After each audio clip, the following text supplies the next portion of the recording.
The desperate cold silence of space was broken only by the faint hum of the alien mothership. As it drifted through the dark expanse, the stars outside glittered, cold and indifferent. But inside the ship, the air was thick with tension. The alien commanders had gathered in their war room, staring at the large holographic map of the galaxy. A dark, growing patch of red was spreading rapidly. An unknown enemy, ruthless and relentless, was decimating everything in its path. The aliens had fought off many enemies in the past, but this was different. The enemy was like nothing they had ever encountered. Can we stop them? One of the commanders asked, his voice trembling with uncertainty. His hands clenched tightly around the armrest of his seat. We have tried everything, replied. Another, his tone grim, our best weapons have failed. This enemy adapts too quickly. We are outmatched. The ship's leader, a tall, imposing figure known for his calculated decisions, stared into the projection in front of him. His mind raced as he thought of their options. Retreat was impossible. Their fleet was scattered across multiple systems, each one under attack. The only choice left was to call for help, but whom could they trust? They had no allies left in the galaxy, not after their previous conquests had pushed others to the brink. A sharp voice cut through the silence. There is one option, the emergency protocol. It was General Zal, a battle-hardened veteran of countless wars. His eyes gleamed with a cold, ruthless determination. We have a backup plan, a final resort. The leader's gaze snapped. To him, you're suggesting we call them? Zal nodded. Yes, they may be our only hope. The room fell silent. Everyone knew what that meant. It was the emergency signal, a call to a distant, forgotten race, one that had once been an ally but had since disappeared from the galaxy's radar. They were called Earth's Deathworlders, and their reputation was enough to send shivers down the spine of even the bravest warriors. If these beings responded, it would mean one thing, complete annihilation for their enemies. The leader sighed. His decision clear, send the signal. Zal moved to the console, his fingers flying over the keys as he activated the ancient communication device. The signal was a simple one, designed to be recognized only by the Deathworlders. The message was brief but urgent. Backup required, immediate assistance needed. Your presence is requested. The transmission hummed through the void of space. It's reached beyond the galaxy, hoping to find the elusive warriors from Earth. Once sent, there would be no turning back. The Deathworlders were known for their unpredictability. No one knew when they would arrive, or if they would even come at all. As the signal was sent, the room was filled with a sense of uneasy anticipation. The commanders watched the communication screen, waiting for any sign of a response. The minutes ticked by slowly, each second stretching into eternity. The fear of the unknown gripped their hearts. Could these mysterious beings from Earth really be the answer to their crisis? Suddenly, the screen flickered and a new message appeared. It was short, with only a few words, but it carried the weight of a promise. Help is on the way, but not who you expect. The aliens exchanged uncertain glances. They had expected a formal, calculated response, something reassuring. Instead, they were left with a sense of dread, knowing that help had come, but it was not what they had imagined. Outside, in the depths of space, the Deathworlders' ships stirred to life. From the farthest reaches of Earth's system, a fleet of warships, each one more menacing than the last, began to assemble. The Deathworlders had heard the call, but they weren't coming as saviors. They were coming as the harbingers of destruction. As the mothership turned toward the nearest star system, the alien fleet steeled itself for what was to come. They had called for backup, but they had not prepared for the brutal force that would answer. The Deathworlders were known for their savage nature, their utter disregard for mercy or negotiation. They were a race forged in the fires of constant warfare, and they had no intention of saving anyone, not even the aliens. The countdown to their arrival began. The clock was ticking, and the fate of the galaxy hung in the balance. Would the Deathworlders turn the tide in favor of the aliens, or would they become the next victims of this unstoppable force? Only time would tell. But one thing was certain: when the Deathworlders arrived, everything would change. Unexpected visitors. Tension aboard the alien mothership was palpable as the fleet moved closer to the edge of the enemy's territory. The commanders gathered again in the war room, their faces hard and grim. They had never relied on the Deathworlders before, and now they were putting their entire fate in the hands of these unpredictable warriors. The unknown lingered like a shadow over them, and the anxiety was palpable. How long until they arrive? The leader asked, his voice steady but tinged with an underlying concern. The communications officer glanced at the glowing readout. At least 2 hours, sir. The signal is clear, but we don't know how quickly they'll respond. He hesitated, before adding, the Deathworlders are not like any force we've ever encountered. The leader turned away, his mind racing. Could they really rely on these beings to save them? The reputation of Earth's Deathworlders was terrifying. known for their brutal combat techniques and merciless approach to battle. They were often described as a force of nature, a storm in the flesh. The mere mention of them sent shivers down the spine of any soldier. As the minutes passed, the tension inside the mothership grew unbearable. Suddenly, a shrill alarm broke the silence. The communications officer's voice cracked over the intercom. "Unidentified ships approaching, sir. They're massive." The leader's heart skipped a beat. His mind raced back to the message. "Help is on the way, but not who you expect. Prepare for contact." The leader barked, his voice sharp with urgency. "All defenses, stand by outside the ship." In the void of space, a shadow appeared on the edge of the radar. A fleet of ships, their shape sleek and terrifying, moved toward them with frightening speed. The ships were unlike anything the aliens had ever seen. They were built for war, sharp edges, menacing contours, and dark, oppressive colors that seemed to swallow the light around them. As the ships drew closer, the alien fleet began to tremble. The once confident commanders now found themselves gripped by an overwhelming sense of dread.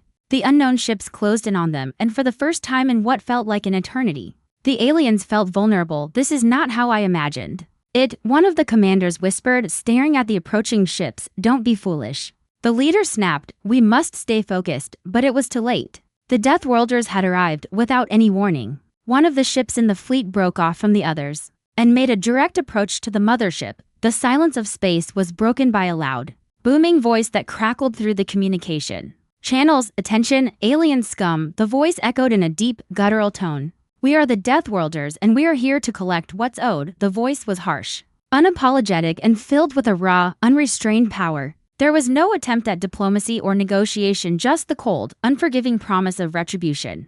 The alien commanders recoiled. They had expected brutality, but the sheer force of the Deathworlders' presence was overwhelming. The aliens had always relied on technology to win their wars, but they realized now that they were facing something entirely different. A race that fought with raw strength, relentless fury, and an unshakable will to conquer. A second voice joined the first, louder this time. "Prepare yourselves," it growled. "The punishment begins now." Before the aliens could react, a series of smaller ships detached from the massive fleet and descended toward the mothership. The sheer number of ships was staggering. Earth's Deathworlders didn't just come to fight, they came to overwhelm. The fleet of Deathworlder ships docked with the alien mothership, and a chilling silence followed. The crew of the mothership knew what was coming. They could hear the clanking of boots and the deep, guttural growls that echoed in the silence of space. The first of the Deathworlders entered the mothership, and the alien soldiers were struck by the sheer size and power of these beings. Each Deathworlder towered over the aliens, their bodies rippling with muscle and covered in armor that seemed almost alive, shifting with their movements. These warriors were not human, but their presence was terrifyingly familiar. Like predators stalking their prey, the alien soldiers braced themselves for battle. But what they didn't expect was the sheer brutality of the Deathworlders' approach. Without a word, the Deathworlders began tearing through the alien defenses with ease. Their weapons were simple yet devastating, a mix of bladed knives and brutal guns, each designed to inflict maximum damage. The aliens' technology was nothing against the Deathworlders' savage power. The alien commanders, realizing they were helpless against this ferocity, ordered a retreat. But the Deathworlders had anticipated this. As the aliens attempted to flee, the door slammed shut, trapping them inside the mothership. The Deathworlders were everywhere, moving with terrifying precision, forcing the aliens into a corner with no hope of escape. The leader of the aliens, his face pale with fear, stepped forward and raised his hands in surrender. "We were not prepared for this," he admitted, his voice shaking. "Please, we don't want to fight." The Deathworlder who had first spoken stepped forward. His massive, scarred face looked down on the alien leader. "Too late for that," he growled. "You should have thought of that before you called for help." The tension in the air thickened. The fate of the aliens was sealed, and the Deathworlders had no mercy to give. The battle begins. The alien fleet, once the pride of their kind, now lay trapped within their own mothership. The Deathworlders had come, and they were not here to negotiate or offer mercy. They were here to destroy, to punish, and to reclaim what the galaxy had long denied them: respect. Inside the mothership, the aliens scrambled to organize a defense. They had superior technology, advanced weapons, and strategies honed over centuries of war. But they quickly realized that none of that mattered against an enemy like the Deathworlders. The alien commanders, once confident in their victory, now found themselves questioning their decisions, their survival hanging by a thread. The leader of the aliens stood at the center of the war room, trying to hold his ground. He couldn't show weakness, not in front of his crew, but even he knew that their chances of victory were slim. They had underestimated the Deathworlders. They had assumed that technology alone could win any war, but now they faced an enemy who didn't rely on machines or advanced weaponry. The Deathworlders fought with pure, unrelenting force, and it was unlike anything the aliens had ever experienced. "We need to fight back," the leader said, his voice low but firm. "Activate all defenses. We'll make them regret underestimating us." His commanders nodded, though their faces betrayed doubt. The alien soldiers scrambled to man the ship's weapons systems. But even as they prepared for battle, they couldn't shake the feeling that it was already too late. Outside the mothership, the Deathworlder ships hovered ominously, their sleek forms, dark and intimidating, loomed like predators circling their prey. The air in the war room seemed to grow thicker with every passing second. As the first wave of Deathworlders began to board, the leader of the Deathworlders, a towering figure clad in dark armor, stepped forward once more. His face, scarred from countless battles, showed no emotion as he surveyed the alien commanders. "You had your chance," he said, his voice deep and gravelly. "Now you will learn what happens when you call for help from those you cannot control." With a single motion, he gestured to the other Deathworlders. The room erupted in chaos as the alien soldiers opened fire. But their weapons did little to slow the onslaught. The Deathworlders charged forward, moving with terrifying speed and precision. They were not just warriors, they were forces of nature. Every swing of their weapons struck with crushing force, and every step they took seemed to shake the very foundation of the mothership. One Deathworlder, armed with a brutal-looking axe, cleaved through a line of alien soldiers, sending them sprawling to the ground. The aliens tried to retaliate, but their weapons bounced harmlessly off the Deathworlder's armor. Another Deathworlder swung a massive sword, cutting through the walls of the mothership as if they were made of paper. The alien defenses crumbled. In seconds, the aliens fought back with all their might, but their advanced technology, once their greatest strength, was now nothing against the raw brutality of Earth's warriors. Their laser guns missed their targets as the Deathworlders dodged and weaved with uncanny agility, moving faster than the aliens could react. As the battle raged on, the Deathworlders showed no mercy. They didn't need to, they had come to win, and they would stop at nothing to achieve that goal. Meanwhile, the alien leader watched in horror as his forces were overwhelmed. He had hoped that their superior technology would give them the edge. But now he realized how wrong he had been. They were fighting a losing battle. The Deathworlders were relentless, their bloodlust unstoppable, no matter how many they killed. More kept coming, unyielding in their mission. "We must escape," one of the commanders whispered urgently. "We need to retreat, now." But it was too late.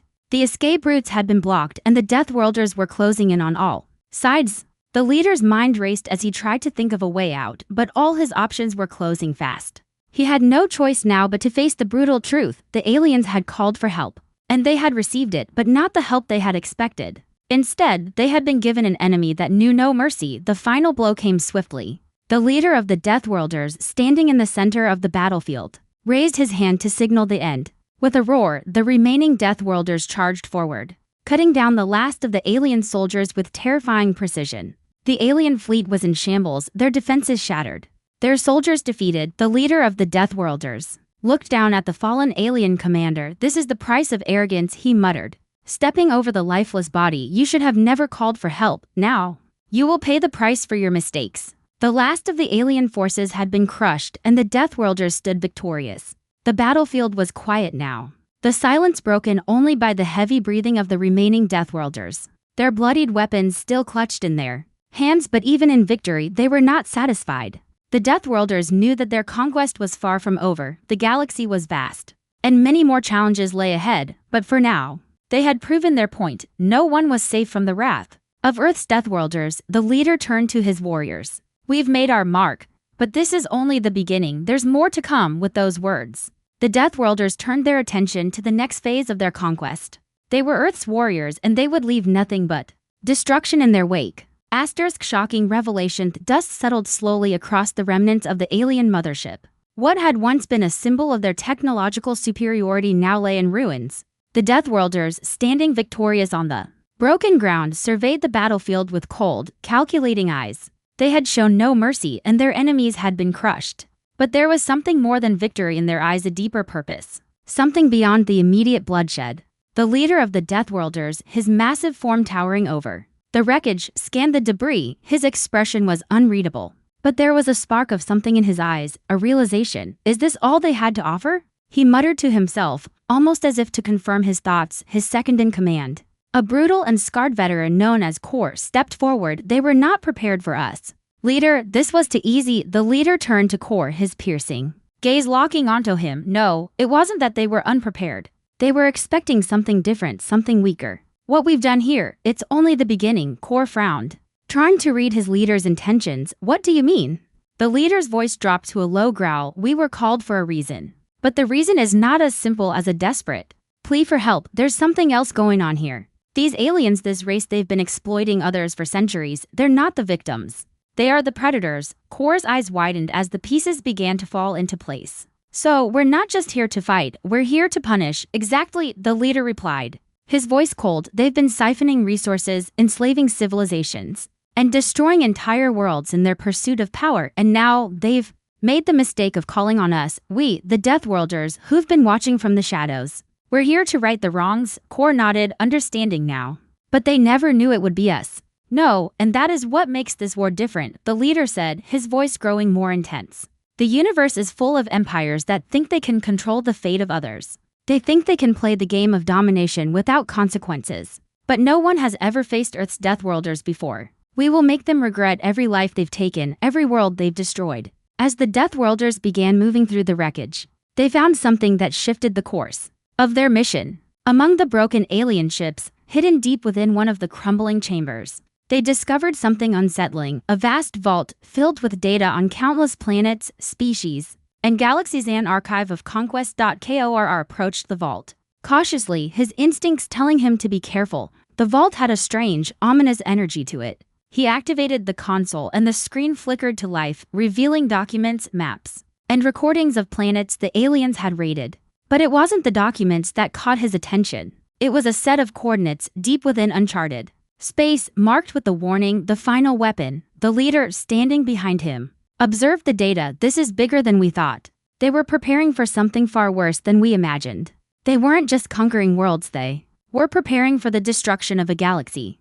The realization hit them both like a thunderclap. The aliens weren't merely a rogue empire. They were building a weapon capable of wiping out entire civilizations. Their conquest wasn't about control, it was about erasing everything in their path, rewriting the fate of the universe to suit their twisted desires. We can't let this weapon fall into the wrong hands, the leader said, his voice now filled with urgency. This is no longer just about punishment. We need to stop them from completing this project. We need to find the final weapon before they do. Core's eyes narrowed. And how do we do that? We'll follow these coordinates, the leader said. We'll track this weapon to its source and destroy it before it can be activated. No one, not even these aliens, should have that kind of power. The Deathworlders knew they were in a race against time. They had come to bring destruction, to punish the aliens for their crimes. But now, the mission had become even more urgent. They needed to stop a weapon that could reshape the very balance of the galaxy. As the Deathworlders gathered their forces, preparing to set off on their next mission, the alien commander who had once ruled the mothership was brought before them. He was broken, bruised, and humiliated, his once proud race reduced to nothing. His eyes met the leader's, filled with fear and desperation. Please, the alien commander pleaded, his voice hoarse. You don't understand. We didn't want to become like this. We were forced into it. The weapon, it was never meant for us. We were trying to protect ourselves. The leader stared down at him, his gaze unwavering. Your kind's actions were always about power, about domination. You thought you could play gods, that you could control the universe without consequence. But you were wrong. The alien commander trembled. Please, stop the weapon. It's not just for us. If you destroy it, everyone in the galaxy will suffer. It's beyond us now. You need to. The leader raised his hand, cutting off the plea. Your kind had your chance. You squandered it. Now, you'll face the consequences. With a final glance, the Deathworlders turned and marched toward their ships, their resolve firm. They were not just fighting for survival anymore. They were fighting for the future of the galaxy. And the hunt for the final weapon had just begun. The final showdown. The journey to the coordinates revealed in the alien archives took the Deathworlders deep into uncharted space. The stars grew dimmer, the space darker, as if the universe itself was reluctant to show them what lay ahead. The Deathworlder fleet, now bolstered with warriors from across Earth's colonies, moved in near silence, the heavy weight of their mission hanging over them. The final weapon was close, they could feel it. But what awaited them in that unmarked sector was something none of them were truly prepared for. The alien fleet had been decimated, their forces shattered, but the Deathworlders knew they were still dealing with something far more dangerous than a mere enemy army. The weapon they sought had the potential to change everything, an unparalleled force of destruction that could erase entire civilizations with a single command. It wasn't just a weapon. It was the end of all things. The leader of the Deathworlders stood at the helm of his ship, his gaze fixed on the vast emptiness ahead. His warriors, those who had seen the horrors of countless battles, were quiet now, their minds focused entirely on the mission. They all knew the stakes. "We're almost there," the leader said, his voice low but determined. "Prepare for combat." Kor, his second-in-command, stepped forward, his face set in grim determination. "The aliens don't stand a chance. But I have a feeling that this weapon will be unlike anything we've faced." The leader nodded. "It's more than just a weapon, it's the last piece of their plan. They wanted to reshape the galaxy, control it all like gods. Now, we stop them, we end this." As the fleet approached the coordinates, the ship's sensors suddenly went haywire. The leader's gaze hardened as the proximity alarms blared. "Brace for impact, they know we're here." A massive structure appeared on the screen, a colossal space station orbiting a dead, uninhabitable planet. It was unlike any known station, built with strange, alien technology that defied all understanding. Its sheer size dwarfed even the Deathworlders' warships. "There it is," Kor said, his voice tinged with awe. "That's the weapon." The station's exterior was covered in strange, pulsating energy fields. It radiated power, a deadly force that seemed to hum with life. The Deathworlders' ships moved closer, their weapons charged, preparing for the final battle. But just as they approached, a new threat emerged. The space station's energy fields began to intensify, and the ships of the remaining alien fleet, those that had survived their previous defeat, materialized from the shadows, launching a final, desperate attack. They had been waiting, lying in wait for the Deathworlders to make their move. The Deathworlder fleet engaged the alien ships in a fierce battle. Energy blasts lit up the dark void, the sound of clashing forces echoing in the silent expanse of space. The once great alien fleet was now a desperate, cornered force. But they fought with everything they had. However, it was clear that their efforts were in vain. The Deathworlders had no equal. Their ships tore through the alien forces with savage efficiency. Still, the station remained untouched. The weapon they had come for was still locked away inside, and the Deathworlders knew that stopping it would be their only true victory. The leadership cut through the chaos, heading directly toward the massive station. "We're going in," he commanded. "Get ready for close combat." The Deathworlders descended into the station's atmosphere, their warships docking with the strange structure. They had no idea what awaited them inside, but they knew one thing for sure: it would be the final showdown. No more games, no more diplomacy. This was the end. Inside the station, they were met with a horrifying sight. Rows upon rows of cryogenic pods lined the walls, thousands, if not millions, of alien soldiers suspended in frozen animation. They had been preserved, waiting for the moment when the weapon would be activated. The Deathworlders understood immediately. This was more than just a weapon. It was an army of the dead, waiting to be unleashed on the galaxy. "What is this?" Kor whispered, his voice filled with disbelief. The leader's face twisted in anger. This is their true plan. They were going to resurrect their forces, build an unstoppable army, and conquer the galaxy. The Deathworlders moved through the corridors, their weapons raised.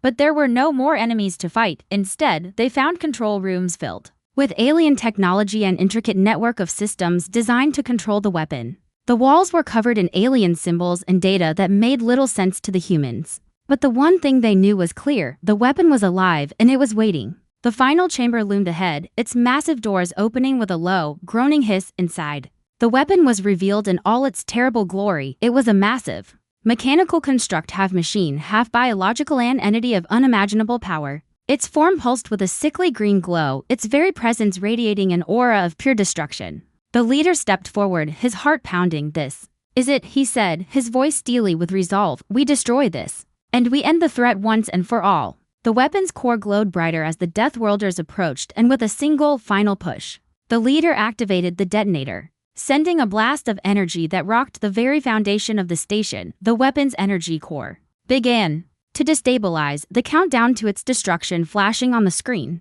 The Deathworlders turned and ran, knowing the station would soon collapse into nothingness. The explosions rippled through the station, shaking it apart from the inside.